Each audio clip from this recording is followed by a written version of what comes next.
This morning we are here at the Magdalena Grand Beach and Golf Resort, and we mentioned earlier that we're going to be chatting with some members of Tobago Civilnet, and this morning we have with us Rodney Piggott and Xavier Edwards joining us to chat a little bit about the THA elections upcoming on Monday. Good morning, gentlemen. Welcome to the Now Morning Show. Greetings, Rawkus. And Good morning. How are you guys feeling this morning? How are you feeling this morning? You had the fantastic conversations with the chief last night. How are you feeling after that, Mr. Piggott? Talk to me.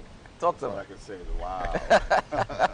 It actually influenced my dream, as a matter of fact. You know what I mean? It literally influenced my dream. I actually saw the outcome of the election in my dream. I won't forecast it here, Right. but I actually dreamt the outcome of the election. Based on the conversations last night? Yeah, and I actually saw 70% for the winner. I saw the winner went away with 70% of the vote.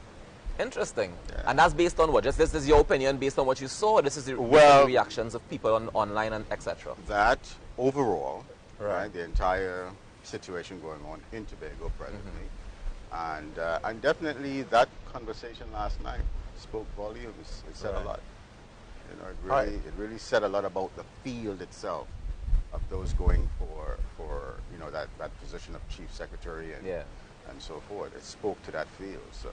Okay. It was a very, very powerful discussion. If you gentlemen missed it, you need to go back and replay. No, we definitely saw it. We definitely made time to look at it and observe and listen to some of the potential for Chief Secretary.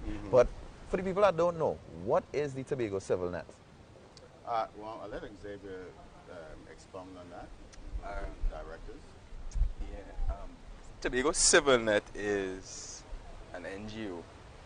And we're actively involved in raising the consciousness and participation of Tobagonians in our space. Right. It's a combination of independent individuals who are concerned, like myself, like Mr. Piggott here, and also organizations that are doing work and are actively trying to push forward those developmental issues and raise their voice where they could actually have a meaningful say in the Tobago space and its development. Now, you guys are, clearly different ages, right? And what I'm interested in is to know that the different demographics, how have they been responding so far to the work that you guys have been doing? Because this conversation with the chief last night was not the first event that you guys put on as a Tobago Civilnet to be able to encourage participation and encourage people to be a part of the whole democratic process and encourage them to vote and be conscious of how they're voting. But how have the different demographics been responding to it? The younger generation, the people who are custom voting, or who've been doing the traditional vote over the years? I'll speak to, I guess, my generation and a little further down the line, because the political consciousness has been raising within recent times, and I don't think it's specific to demographics, but as we know, youths have been the most disenfranchised for a long time, and they don't vote. Right.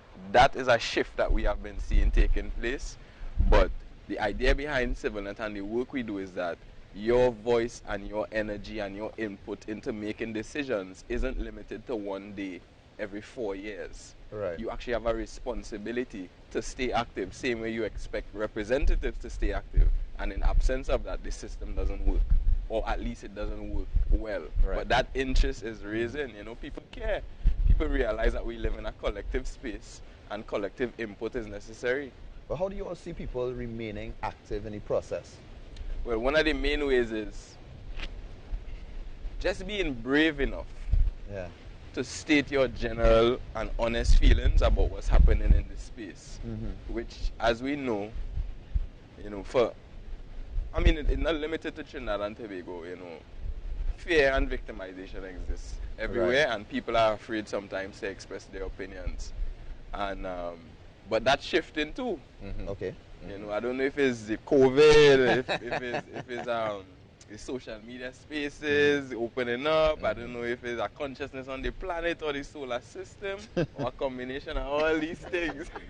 When you speak about that shift, now from the election 6-6, and now we have our election happening on Monday, what changes and shifts have you all noticed and seen among the people in Tobago? Well, I'll tell you what I see and feel is that the people are reaching that inflection point of being sick and tired of being sick and tired.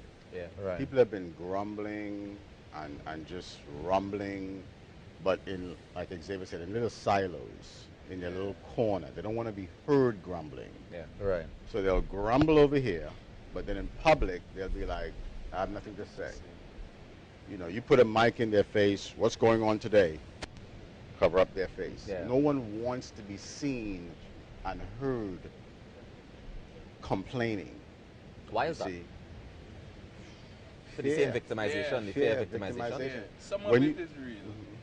Some of it is only in the mind. I'll say that much. And I'll say some of it is real in terms of, you know, people have had real experiences with it. But I think the majority of it is in the mind. And because I'm not afraid. Right. And I live here.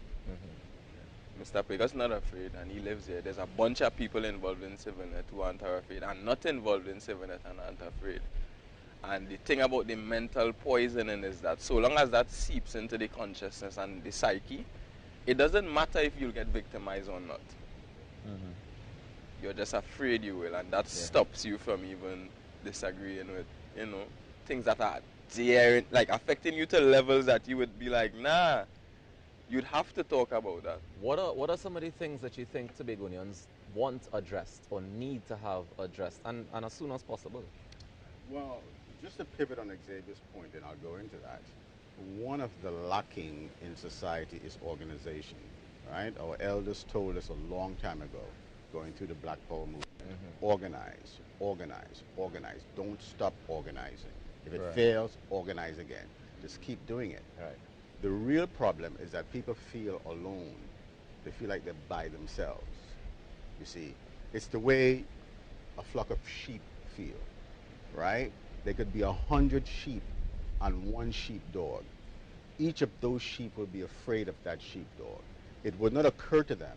It's 100 of us. Each of us have 4 hooves. That is 400 hoofs. That's just one sheepdog with one mouth. If we rush him, we could take him down. Somebody might get a little nick. Somebody might take a bite for the team. Yeah. But after that, it's over and we're good to go. It won't occur to them because each sheep sees himself as it's me and that sheepdog. Yeah. And when you have people like that, when you have people not connecting, not organizing, not saying, hey, this is our neighborhood, this is our block. There's too many stray dogs running around on our block. Let us organize a neighborhood watch or some kind of neighborhood association and clean up our neighborhood. We don't have to wait on the government for that. Hence, Civilnet. Right. We're coming and we're saying, hey, we as civil society, right, picture us like the children in a home who are of age to help out in the home. Right? No longer in diapers. Mommy and daddy no longer need to brush our teeth and dress us for school. We could do that ourselves. Right. We can now pick up, start washing dishes, take out garbage. In my day, I was a little boy, we had to sweep the yard. Before you go to school, you had to take out the animals. You come home from school, you had to bring in the animals. You have to run down your dinner. That's the foul for dinner. You have to run that down. So you're saying essentially that Tobagonians need to accept some responsibility. And they are. Right. And they have been accepting that responsibility and trying to keep politicians in check. Yes. But at the same time in the home, sometimes when you come into you grow into your maturity. Beyond accepting responsibilities, there might be some things you want to change. Right. And there might be some resistance for that. Naturally. But, you know, be consistent and, you know, I just got my mom to push her chair back to the wall yesterday after about 6 months of every time I showing up, I said, Mommy, thing. But sometimes it takes time because everybody gets familiar to their spaces and their ways. Right. So, you know, we're being persistent and, you know, being honest and earnest, and the purpose is meaningful. And therefore I see success for the Tobago space beyond, you know, election day. Are raising the consciousness and the responsibility, collective responsibility of the people. And collective awareness of what's going on as well. So tell me about some of the things that you think Tobagonians want to see changed. One of the things Tobagonians definitely need is to be in control of their space, to feel empowered within their space, to feel as though, as Xavier said, if they see something out of line, they're not afraid to speak up. That has to change. So the mindset is the first thing that has to change. The way I think about who I am within this space. Stop thinking as if you're a sheep within this space, and begin to see yourself now, the electorate, the civil society, as actually the owners of the space, if you will. And we are actually employing those politicians to go into our government seat that is there for the people and of the people. And we are hiring them to go in there and mind our business, not their business. It is not theirs. It is ours. And when the people see themselves as the employers and be empowered within themselves, then they won't be afraid to step up and organize themselves and see to it that things are put in place. So if the government doesn't have something in place for us to hold them accountable, then we, the citizens, we, civil society, must put something in place. Now, and say, this is what we're going to use as the bucket to collect these kind of complaints and then ferret them to the government. Because when you do things in a mass way, right? So if Xavier had his sister there and his brother there, and if it was 5 of them, you know, we all go to mommy. Hey, mommy, that chair ain't working out for us. Now, here's the thing. Many times we've seen organizations similar with independent people come together, and you speak a lot about organizing, and they organize themselves into a political space or a political position to be in the political arena. Is it that the Tobago Civilnet has the possibility of evolving into such? No. And I'll tell you why. Our eye is on the entire pie. Right. In every civilization, every society, there's approximately 9 areas of people activity. Politics is but one of them. Right. One of them. Right? You have your education, you have your health, arts and culture, you understand, law, and so forth. So you have about 9 areas that people in any society you're going, you'll find that these activities are endemic to that society moving ahead. We want civil society in Tobago to be awakened in each of those activities. So once this political season is over for us in terms of our input that we've been doing up front, and we've been doing a lot of work. This is 7 forums we staged. Yeah, I've seen quite a few, and you all have had different candidates on discussing different situations. And being part of Civilnet doesn't mean that you can't be part of a political party, right? Okay. But, you know, we generally, I don't know if we finalize the policy on that part just yet, but you can't be like a frontline member, because then your conflicting interests will come into play. Yeah, son, it will come into play. So you could be a member of a party and still have a general love for Tobago. And you see, if you're not a frontline member, the way the system works as far as I see it, you wouldn't have a problem if you disagree. But frontline members tend to get a lot of pushback from their parties to share different opinions. And to toe the party line, whatever to toe wherever is the party line. But some people would even argue, in terms of civil society, we should be allowed to have those differences in opinions, even from our political positions, and have those conversations. So even a frontliner not being able to be part of Civilnet, it's a little bit questionable. It's more for more pragmatic reasons than to say we're not there yet. So we have to be honest about where our culture, where our society is. I don't want to say culture, because this, you know, but where the society is, right? And we may not be there yet where frontline members would have the level of freedom that is required, well, you know, to really. But as I say, the policy and make it, who knows, by the time we actually finish the policy, we might say, Yeah. But I'm still curious, Mr. Piggott, you mentioned, you know, the changing the mentality of people. That tends to be a process that takes, years to happen, right? I'm curious as to what are some of the short-term changes that Tobagonians want to see based on the information gathering that you guys have been doing so far. Another one of the changes is we want to see more investment in private businesses. Okay. From private businesses or in private businesses? In private businesses. Private business has to grow in Tobago. And there isn't enough private business to grow themselves, right? So one of the reasons why we have a government is to actually backfeed and invest in us.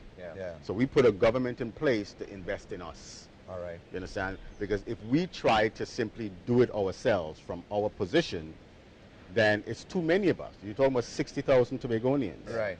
Right? I want it my way. I want it my way. But no, If we just put 12 people there, 15 people there, now you focus on the 60,000 of us. Right. Right? 12 of you, 15 of you should be able to come to Represent. agreements Yeah. a lot quicker than 60,000 of 60,000. us trying to agree who should get their road paved Yeah. first. Okay. Okay. Well, gentlemen, I want to thank you guys so much for joining us this morning, and congratulations on the work that you've been doing so far.